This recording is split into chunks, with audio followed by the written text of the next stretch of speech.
Hello everyone and welcome to another episode of In Conversation. My name is Mpiletso from the Strategic Communications Department. And today I have four beautiful guests joining me from the Physics Department. It's going to be a robust conversation all about how they came to be physicists and why they chose physics as the field of choice. Good morning, ladies, and thank you so much for joining me. Good morning. Good morning, Mpiletso. How are you doing? I'm well, thank you. It's good to be here. Thank you so much for welcoming us. Thank you so much for coming and coming to actually inspire the students that are going to be watching this episode as well. It's wonderful to see women in this kind of field, especially because, in science a lot of the time, it's always about breaking the glass ceilings. And I think it's very important to have this conversation with you guys to talk about physics and the importance of it as well within the scope of the country, the scope of the world, and why it's so important to have. Okay. So I think the first question, maybe I should start off. I'll start off with you, Prof. Bui Sondezi. You are the HOD of the department. Hey, maybe introduce yourself and tell us more about your role and how it came to be.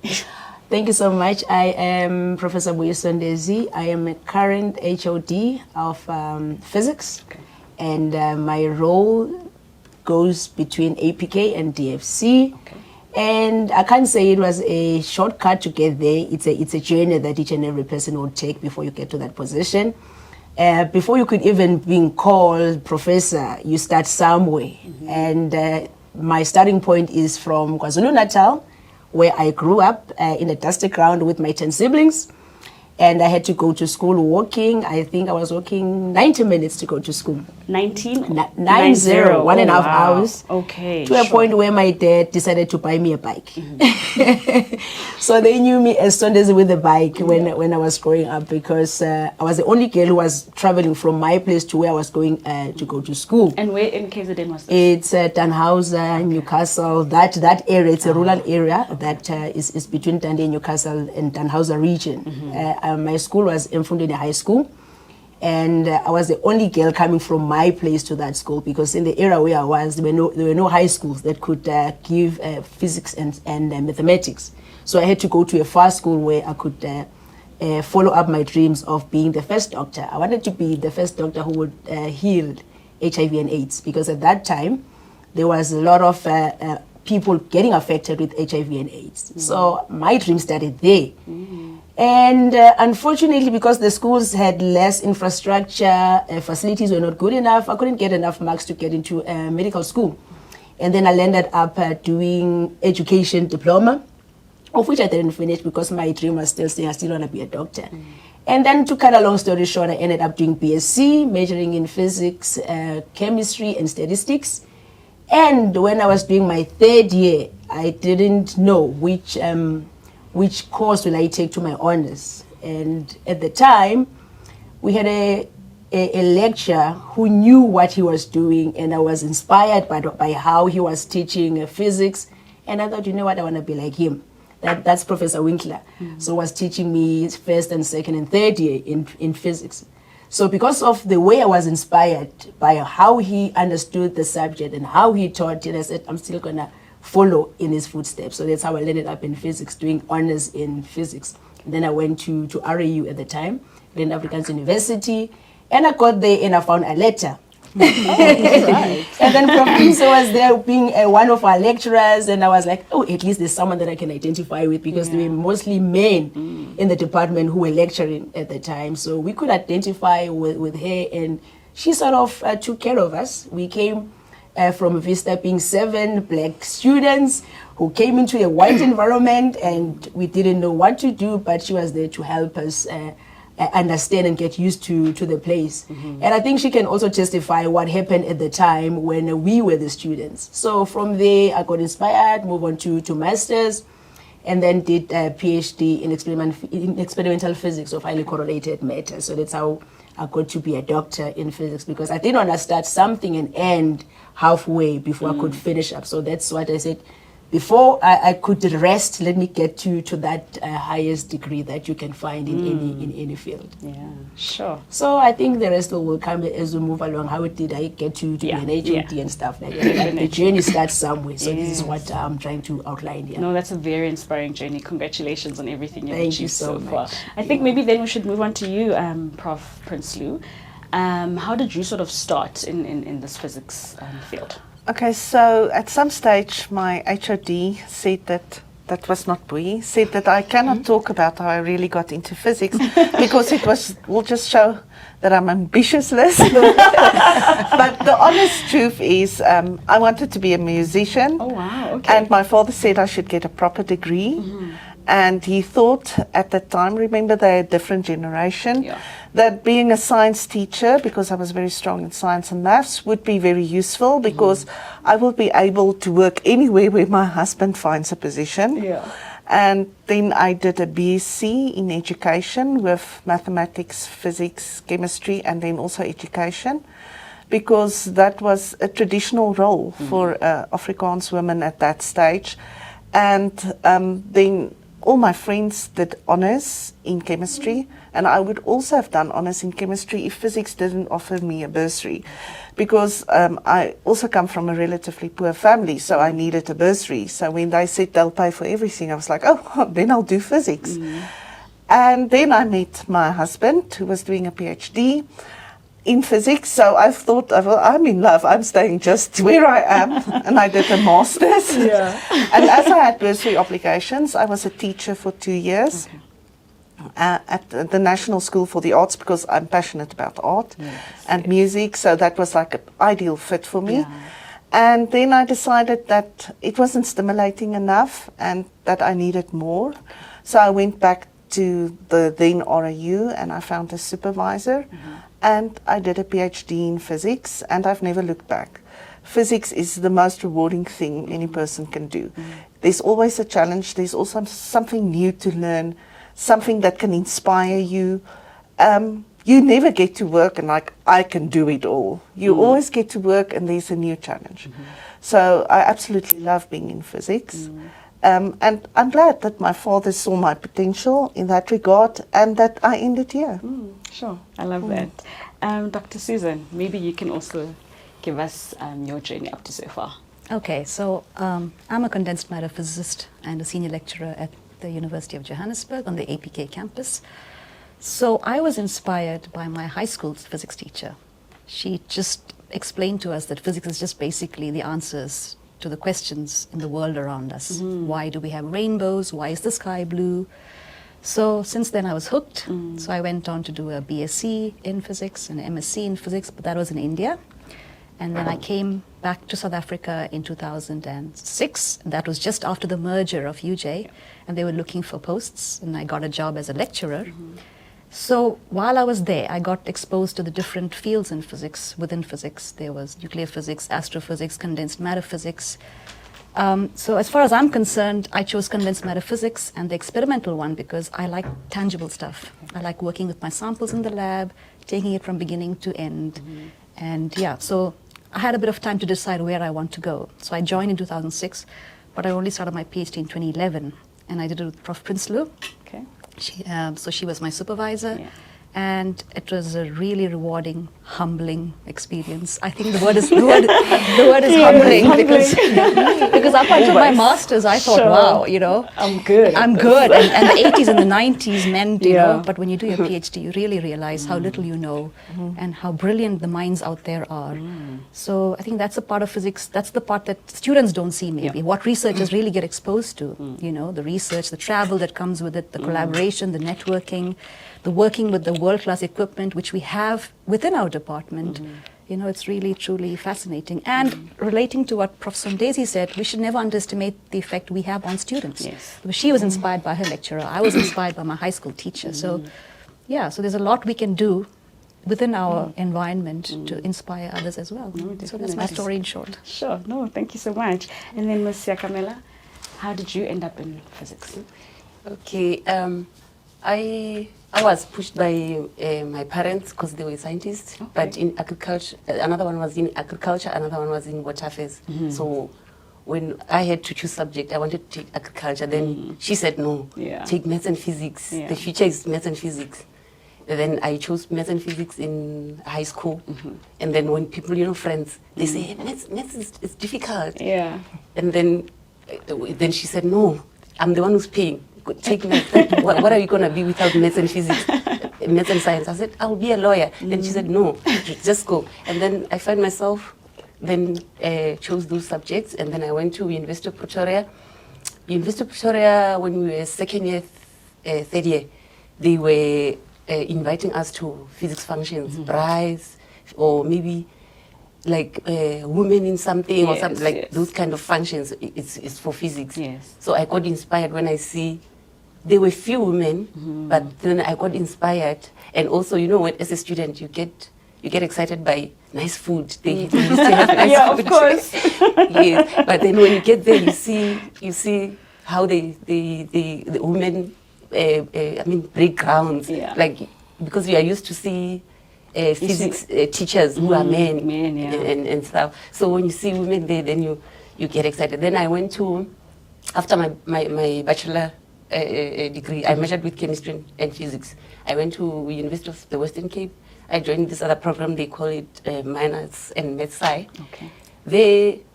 Things didn't go the way I expected, but I didn't give up because I was inspired, and I when I saw people, they call them doctors and prof. Though prof, you don't think about it that time. Yeah. You think about masters and maybe PhD, but still not that much because you are still undergrad. Yeah. Then I came back. Then I joined UJ. I went to Auckland Park campus, and then I joined this other program.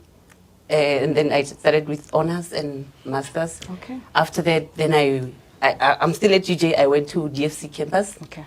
I started my assistant lecturing, and then I registered my PhD. My PhD journey started there.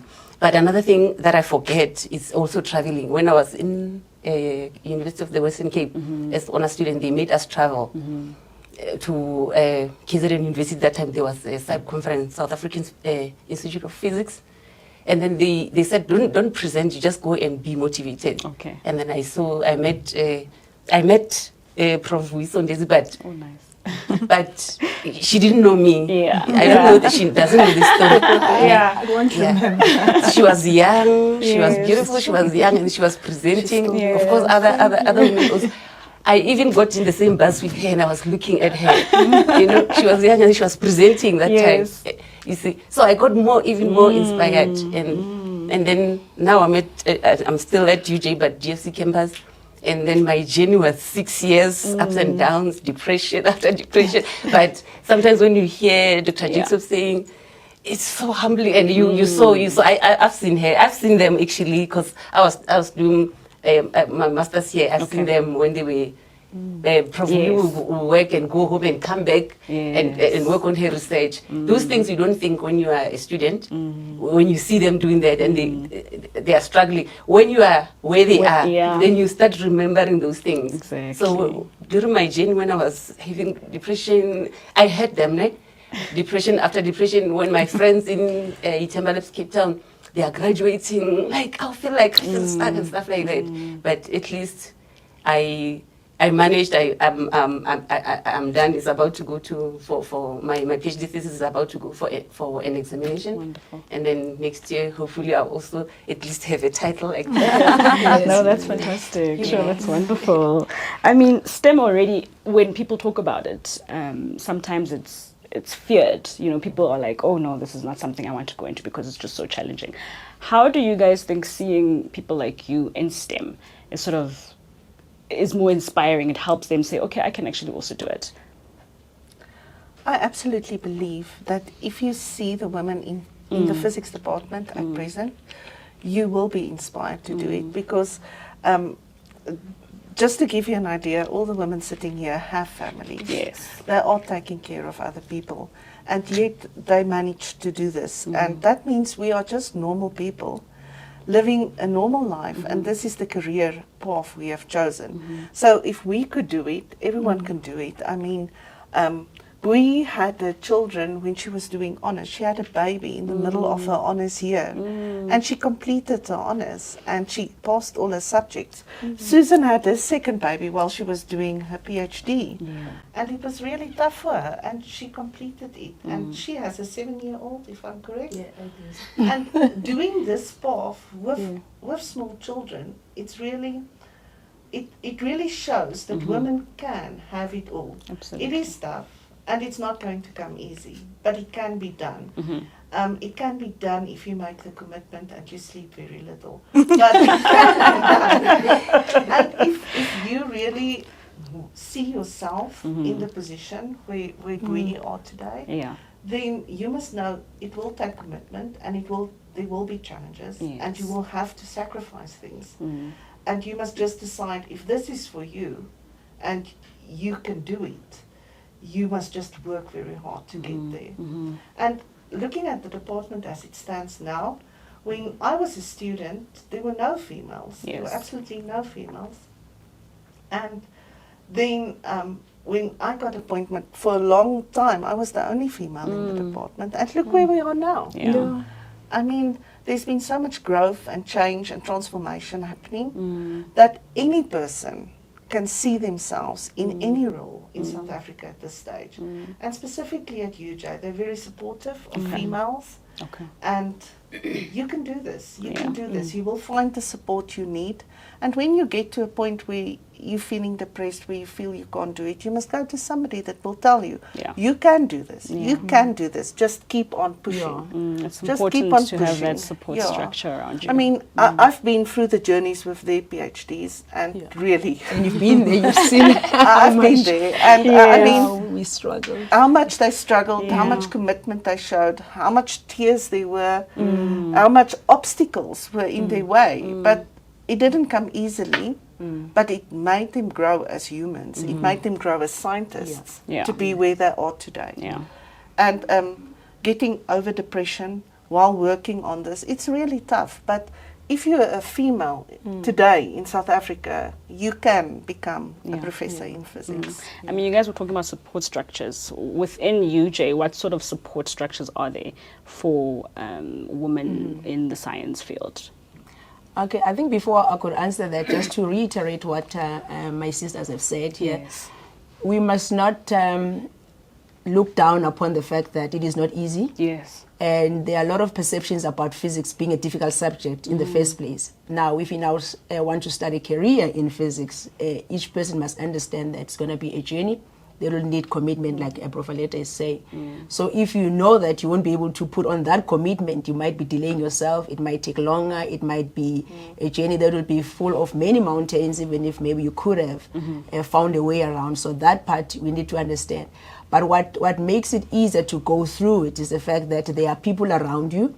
There are support structures like your question that you are asking. So the role of a mentor and a role model goes a long way. So finding somebody who you could identify with would assist you in your journey. Like us, we found Aleta there, although we didn't know that she was playing a role to be the role model. But at the back of our minds, we knew that as long as she's still here, so that means we can still do it.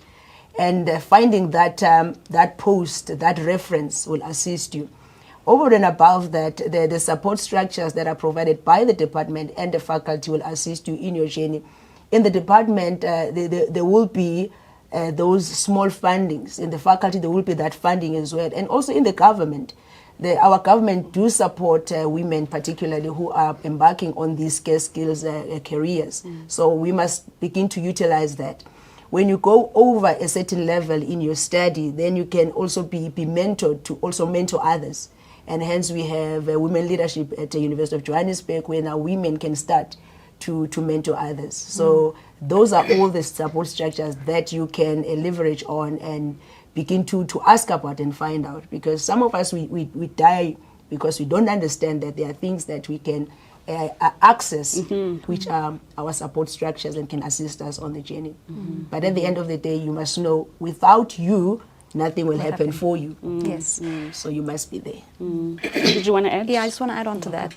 The role of a mentor is very important. Yes. I remember I used to go to a letter, complain. She would listen and she'd give me an advice on what to do, but then she'd also say, toughen up, Sue. Yeah. Toughen up. Toughen up. Toughen up, Sue. You know, so the world doesn't care about your excuses. They just look at your output, how you are doing. Okay? So the mentor that you have, or the women you have in your department, they are there to listen to you, to empathize with you, but they're also there to say, you know what, you can't just remain where you are. Just because of this, we've all been through this and we conquered it, so can you. And that goes a long way, because like Bui said, and like what Aletta said, that support that you get from within, you know, you don't have to go outside, you don't have to go to a psychologist or whatever. Maybe some of us do, but that first step is within your department, your physics family. The role that they play is very, very important. And in my case, it's not just women. Some men have also played a very important role in my life. My husband especially, the support I got from him. So we have to rely on them. Okay, physics has been a male-dominated discipline for a very, very long time, and it still is. So we cannot go forward without them. So we work together with them. They will also support us. We show our vulnerability, but we also show our strengths, and they will support us. Yes, definitely. I would not be where I am today if it wasn't for men supporting me, my husband, and then I had a superb supervisor for my PhD, and Prof. Alberts. I mean, he believed in women. He believed I could do it. So it doesn't have to be a woman that's your mentor. It helps a lot if you see a woman that lives a life you are living, because I think women have so much responsibilities. We are responsible for children. We are responsible for the parents. You are responsible for so much more that I think many men are taking responsibility for. But if you have the support of a good partner, if you have the support of a good supervisor, that goes a long way. And if you don't have it, you need to move out of your circle and just look a little bit wider within the department and see, okay, I'm not getting the needed support from my supervisor for whatever reason. He might be very busy or she might be very busy. They might be geared to something else at that stage. Just go and talk to somebody that you think can assist you, that can help you, that can give you some guidance in moving forward. Just sitting by yourself and believing you can't will not solve any problem. Just go out there, tell people, look, I have a problem, can you assist me? And mostly people are very friendly and they would try and help. Definitely. Right. And to link to what Susan said, I mean, being a mentor, you can't just tell people, you're doing great. I am so proud of you. I mean, it really is a fine balance between keeping people on track and supporting them and giving them the needed motivation. And I think what is really important is to tell a person that you believe in them, despite things not going well at a specific stage. And even if I'm unhappy with a mentee, I would tell them, look, I don't think you did what you should do. But telling them that you believe they can live up to expectations, that they can do it, is really important, because so many times people just lose faith in themselves because of the pressures and the commitments they have. Just being there, telling them, okay, you didn't live up to expectations, but you know what? I know you can do this. Makes a huge difference just for a person to see their own light again, because sometimes they just feel so overwhelmed that they can't see what they are bringing to the table, that they just can't move further. And I think in many instances women have this intruder syndrome, where they feel, I don't believe that women must be in this role, because traditionally that was not the case. And just overcoming that for the next generation makes a huge difference. I mean, our daughters will probably believe women can be physics professors, because that's what they live with. I mean, they believe that women can be doctors because they only see female doctors. I mean, I made a point of it to take my daughter to female doctors, to female everything. It has to be intentional. It was definitely intentional. The only person that was a male was the vet. But I mean, you have to compromise. So really showing the next generation that you don't have to feel like an intruder. You are capable of doing this. This is a role a woman can have if she wishes to have it. Okay. Yeah. All right. Yeah, sure. And then when we are talking about a physicist, what does a day in the life of a physicist look like? When you come to work, what is it that you're going to be doing? What does your day entail? Let's start with Susan because Bui is now administrator. So she's just typing emails and having thought, have you signed that letter? Really, I harassed her last night. Okay, and then Susan, maybe you should start because she has done many bring a female to work day type of things so that she can outline exactly. So it really depends on the time of the year. You know, some days you're just there to lecture. You'll have a double lecture or whatever. So you prepare for your lecture, you go to a lecture. You know, and other days, like you said, there might be a community engagement activity. You've got students coming in from schools. So you have a demonstration for them. You show them your labs. You do a motivational talk. On other days, you'll be working in the lab. Like I said, I'm a condensed matter experimental physicist, so we work with our hands. So we start with our sample making and then measurement, data analysis, and all of that. So together with teaching, we're expected to publish, you know that, as researchers. So like this is the last week of teaching at UJ, which means from next week onwards, we should be focusing on our research. So you'll see more of us in the lab with white coats, you know, trying to do the last bit of work we can for the year. So it really depends on the time of the year and how the schedule is looking. If it's a paper deadline, then of course we'll all be shut in our offices working on our papers. So, you know, But so we play so many roles. It's really, today we have a WIPISA lunch. So we also do networking. We also do fun stuff. So it's a wonderful balance of work and play, I would say. Okay. All right. Never a boring moment. Yeah. And always challenging because there's such diverse things that you have to do. Because at the moment I'm busy with a funding application together with a colleague Charles, and all I'm doing this week was like sending emails. Harassing people. And then other times it's just fun and you can be in the lab and you can just once the lectures are finished, there's more time to do research. So there's so much you can do. You will never be bored in physics. So holistically, at the end, you should have done your teaching, you should have done your research, you should have done your community engagement. So when you start measuring you or your output at the end of the day. So when you do that and how you do that, it dependent on how your time is and how your day goes like. But let's say after 3 months or 6 months, like right now, we're beginning to measure what were people doing from January till now. So all of them must be there. You must know how much you've published, and you must see that your students have passed and your community engagement was also taken care of, and you as a person, you're still healthy. Exactly. Because at the end, you must also take care of yourself. Exactly. How important is it for you to actually get your research out there into the world, for it to actually be used to be tangible? How important is that for you guys? Ooh, more than the word. more than the word important, because the university is measured on the output. So each and every person must have a certain number of units, the minimum, but you can have more than what you are stipulated to do. And by the time they say UJ is number one in Africa, it means somebody or some people didn't sleep, some people are in the lab, some people were writing. So over and above being part of the institution, you as an individual, you get measured as well.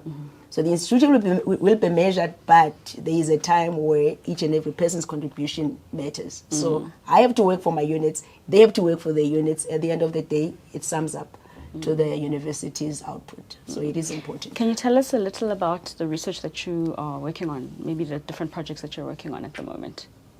You were talking about your PhD thesis. Can you tell us a little bit more about that? Okay, I was doing the nuclear astrophysics, where it's about nuclear astrophysics. Not there's a difference between just astrophysics and nuclear astrophysics. Okay. So and then we use C++ code or Python code to analyze your data. So what I was looking at Gamma-strand function using experimental method called inverse kinematics, because maybe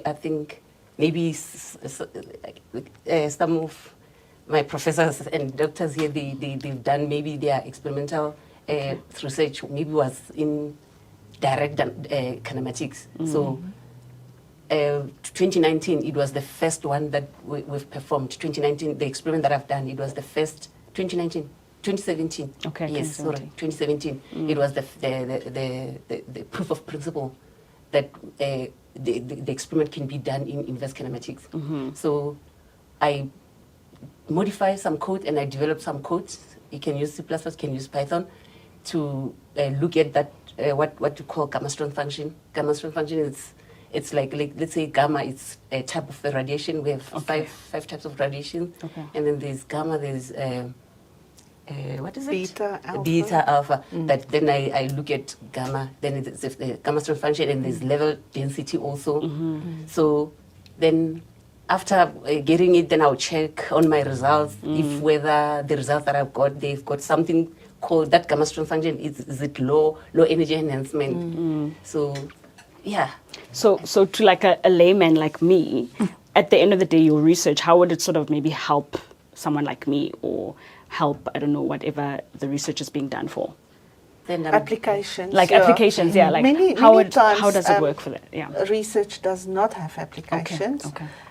We are encouraged to find applications, but we are not forced to find applications. So many of the researchers in our department don't do research that has applications. They do nuclear physics, all kind of things that's theoretical. Oh, okay. So it's not compulsory for us. We are encouraged, but we are not forced, which is a wonderful thing. For our research, I would like Susan to explain, because she's always, she's our marketing person in the group. And I know she's got very, very good descriptions, and she always does our marketing for us. We're very appreciative. Yeah. Okay, so my PhD with Prof. Prinsloo was, so the group is Chromium Research Group, meaning everything we do has got the element chromium in it. Okay. It's one of the elements on the periodic table. So yeah, so chromium is a robust element, but it's also very versatile. Depending on what you pair it with, it shows different properties. So we have a lab where you can go down to very close to 0 Kelvin. That's very cold temperature. Or very high fields up to 14 Tesla. It's also very high magnetic fields. So what we do is we make a sample with chromium in it and together paired with other elements on the periodic table, and we measure its properties at these extreme conditions, very cold, very high field, under high pressure. How do they behave? So the application that we are looking for is not there because we don't exist in those low temperatures and high fields. But it's not always about application. You need to understand fundamental properties as well. The physics that underlies these things is very interesting. And once you're hooked, you really want to do it more and more. Yeah, so that was my PhD. And then when I applied for my promotion, the dean recommended, you need to step a little bit out and collaborate a little bit more and expand your horizon a little bit. So I have a collaboration at WITS as well, where we do similar thing, but it's just not restricted to chromium. We make new materials and you make educated guesses on what materials would work together. So you don't just put things together, you think about it, you make educated guesses.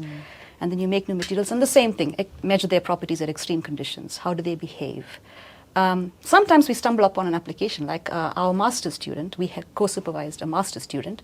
His has got application in memory devices and, so you do stumble upon, but it's not always geared towards an application. Right. And Prof. Prinsloo as a student who's working on cancer research, the effect that, working. So, yeah, it's always fun, always exciting, always exciting. There's always something new in store for you. So, yeah, that's what keeps us going. No, yes, we have been looking at a lot of applications because there's so much encouragement to work on applications. So when we look at chromium, we look at it in bulk form, we look at it in thin film form, and also in nanoparticle form.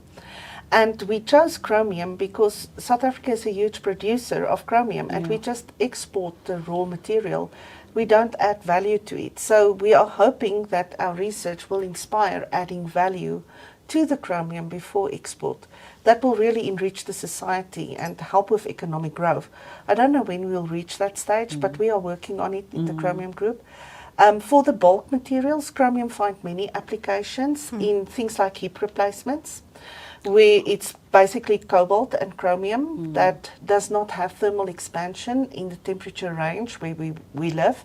So we do research on those types of materials, trying to find a better match than just chromium cobalt, where we add other materials to expand the range where there's no thermal expansion.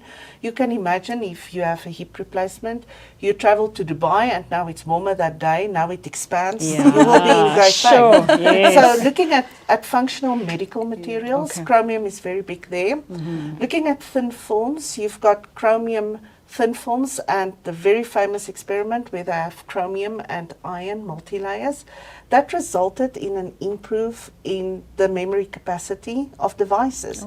So it exponentially increased the memory in devices. And actually, originally IBM had a chromium layer which they then enriched with ruthenium, and they called it pixie dust. So just a little bit of ruthenium improved the capacity for data storage tremendously. So applications there. And then looking at the nanoparticles, there's a lot of medical applications and water cleaning that you can do. So we had an application from an international student that wanted to use chromium nanoparticles and try cancer applications. So we were helping her with the bursary application, and I never thought that we would get the funding for her to come, because getting international PhD students funded is very difficult. If you do looking at a postdoc, international is no problem, but a PhD student, I definitely have preference for South Africans. But she proposed such a good project that she got funding. And what is even better is we're looking at the chromium nanoparticles and how it affects healthy cells and cancerous cells. And she made these materials in two ways: a normal chemical way, and then what we refer to as the green synthesis, where she used a traditional Krans aloe from South Africa, and she made the particles. And the one with the Krans aloe is so good. It doesn't kill as many healthy cells, but it kills more cancerous cells. So just using this traditional South African plant in the preparation has enhanced the properties that we are looking for. But this project is in its infancy, and but she's already done the research. She's actually presenting it today at a conference. So there is a lot of applications, and it might be easier to get funding if you have applications. All right. Yeah, just to add on that, my research is using a 4F electron. They've spoken about the chromium. In my case, I focus on the rare earth that has a 4F electron. So I'm looking at how this element behave in the bulk material. But now in these last days, I'm trying to go to thin films and also nano material, because that's what sells these days. And the reason for that is that we need to find an application in solar energy, because of the problem that we're having. We're trying to check if we can store energy. We're also trying to check we can have shielding material that we can use and replace lead, because lead is poisonous. And if we need to get to a healthy side of humans, we need to find other materials that can replace that. So these are still on the infant stage as well, because I'm trying to break away from my PhD work, like Susan is saying. So these are all the things that I'm exploring. So my rare earths are mixed with the oxides, because you know when we have oxides, you won't worry much about oxidation. Then you know that your material will be there for longer. So I can still test it and ensure that even if it's out there, it won't go through degradation because of oxidation. So these are all the researches that we have in the department. No, wonderful stuff. Sure. Yeah, and if you do experimental physics, you take it through all the stages, as Susan was explaining. You have the raw material. You make a sample. You cut a sample. You measure a sample. You get the data. You interpret the data. You fit models to that. Sure. So the three of us are experimental physicists because it's so rewarding. You can see the growth in your project as you go. And you also make a lot of mistakes. You lose samples, you learn from your mistakes, you cry a little and you move on. And you share your mistakes to others so that they don't repeat. So, you learn. You live and learn. And then in this field, what's sort of your ultimate goal? Where do you want to get to in terms of, this is the ultimate place I want to be in the physics space? For me, then, I told you that I'm Yes. still trying to put my feet Yeah. where I can fit, but I know what I want, right? So if I see myself as an independent researcher one day, Okay. and of course, a professor, the person that I've been looking for, like, you didn't give me a chance with the what is it, support. Support, let me start with support so that I can answer that perfectly. So support, I've been getting support mostly from men. From women, I'm good at looking from, that's why I said I met her. Yeah, I met her. Because sometimes you get scared, you don't know. Yeah. You don't know how they will respond or something like that. But I'm good at, I found a way of just getting a mentor and then just look on how she's doing. Okay, yeah. And yeah, I had her in my mind. I had this other woman from Zimbabwe. So actually I forgot the name.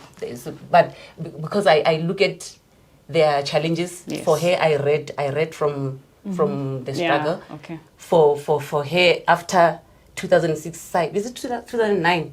Yeah. When When 2009 you went, SIPE. yeah, when I saw you, Yes, 2009 in yeah, KZN. yeah. From there, then when I came here at UJ, then I started watching her also from afar. Okay. afar, All yeah. right. From all along. Then it's men, like especially one of my supervisors once said, "You have a passion. Things didn't go well where you were, and then now you came. You still."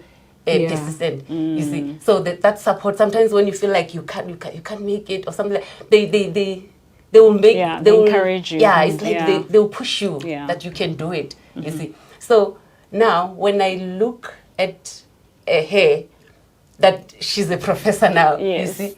Especially last year, I was so excited. She knows I was so Yeah. excited that she's a professor. And those things are the things that when I entered in physics field, I had in mind that if I see myself as a independent researcher, Okay. and then a professor one day, of course. That another the other one is when let's say when I'm retiring, when I'm a grandmother, I want to help the community Okay. where I'll be staying at. And I wish that I'll be having many projects. I am retired, but I have many projects Yeah. that That I can can run on help. their own. Yeah, I Okay. can help, whether Yeah. females or males. Yes. Like I want to see myself doing that. Oh, that's Yes, beautiful. but professor, it has to come. Definitely. Sure. Yeah, it seems impossible. Yeah. You see. But Okay. but like when you're watching those people, in your heart, you go Yeah. like, yes, maybe it will come one day. Yeah. And for you, Prof. Prinsloo, are you still going to go become a Oh, musician I've one day? I'm going to do so much things outside physics as well. But Yeah. as far as physics is concerned, I mean, when I graduated, the Chromium Research Group only worked on bulk materials. So my vision was to extend that to thin films. Okay. And then Prof. Shepherd joined the group and my supervisor retired, so we pretty much could do what we wanted to do. And then we decided we wanted to go into nano. I think for me it is important at this stage to focus on seeing applications, but also looking at the basic properties, because I attended a conference recently and a very, very famous scientist said we stopped looking at the big questions and we're just looking at numbers. So the emphasis is so much, and specifically at UJ, on producing numbers of articles. And that actually means you're focusing on things that you know will attract citations. But I think we need to look at the big questions, the questions that has always been in your mind, but you don't do it because you need to publish more, you need to produce more students. So for me, the next 10 years, I want to focus on the big questions, the questions I had 10 years ago before all the pressure started of just producing. Yes. So this, the applications, more work with industry. So trying to put ourselves out there, saying we want to work with industry as well. We had very good industrial relations, but the person we worked with retired and then that sort of faded. So just building a new group of people in industry would be great. Okay. Then for me also, because I'm 10 years about from retiring, seeing how you can benefit the department, not just yourself. I mean, The proposal we are working on is for equipment for the first years, second years, third years.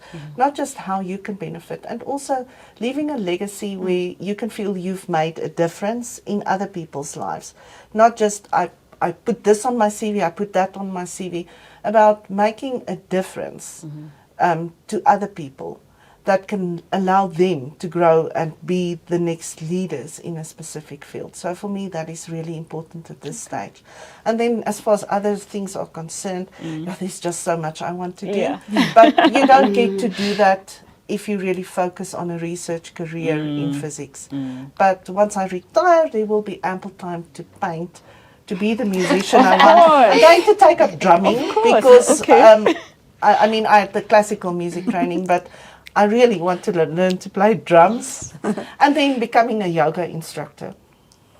Yeah, that's I love that. Yeah, and finishing an MBA. There's so much I need to do. Sure. Your list is endless. The list is endless. But if you don't dream, what will happen to you? You have to wake up every day and say, "I've got a new dream. I've got a new vision," and just try and live an inspired life and make a difference. Make a difference. Sure. And Dr. Jacobs? Well, I'm still very low on my career ladder. So obviously I would like to establish myself as a researcher, go up the career ladder, end up as a professor one day. But like what Aletta said, I just don't want to do it for myself. And we are in such a blessed profession because we have so many students that go through our hands. So during my, whatever I'm doing at UJ, I also want to motivate youngsters. And I say this in my first year lectures, you guys should not be scared of physics. It really is just a simple subject that explains how things work. So postgraduate training, inspiring more students to do physics for the betterment of the department as well. I think our postgraduate numbers are increasing, but it can definitely be much better. Inspire more women, So at the end of my career, I want to look back and say, okay, I did what I could, not just for me, but for the department and for South Africa as a whole. So Sure. That's where I stand. Love it. Seems like they've said everything that I wanted to say. I think in my case, what I'd like to do is to leave a legacy of possibilities from the springboard of impossibilities. Because most people think it is impossible, but if we can instill that in their minds that whatever you think is impossible is possible. And if I can have 100 people who will believe in that, they could do anything. Seeing possibilities in research, seeing possibilities in leadership, seeing possibilities in becoming themselves, seeing possibilities in impacting the next generation. I think if we can do that, we would have achieved what we're here for. Sure, I love that so much. And then maybe we can close it off with just a final word of advice to young ladies that are ready to step into or follow your footsteps. What is that one thing that you want to say to them? Go for it. Don't doubt yourself. Follow your dream. You have to take your first step if you want your dream to become a reality. And if I can do it, most definitely you can do it. That would be my message. Sure. All right. I believe in the Nike motto. Just do it. Just do it. If you want to do something, just do it. And if you're busy with something, and even if you don't like it, just finish it. Just finish it. That's just very do it. important. Just do it. Yeah. So thinking about, I want this and I want that, and not doing will not bring you anywhere. But progress, however slow, is progress. So just do what you can do where you are and work from there. If you keep working, something will show eventually. You might not get the recognition immediately, you might never get the recognition, but if in your heart you felt you did your very best, that is all you can do. And I believe that if you do what you can where you are, you will proceed and you will inspire others and you can make a difference. So what I can say is you are the difference that you need for yourself. If you want to get there, you would need yourself. People who are there to help you cannot help you if you are absent. So be present in whatever dream that you want to achieve. And once you are present, you must wake up. Because every dream that gets realized is the one that you dream when you are awake. So that's that. Yes, powerful words. For me, I will encourage them not to, obviously Susan already mentioned it, but I'll mention it again. It's important. Never give up. Yeah, never give up following their dreams. And also remember, Nelson Mandela once said, it always looks impossible until it is done. And I always encourage myself by this other man, Edison, who invented a bulb. Yes. He failed 1,000 times. And then after, when he was successful, then he said, I didn't fail 1,000 times. I found 1,000 ways that the bulb was not going to work. Yeah. So So you they found must that just perfect find one. something to encourage themselves. Yeah.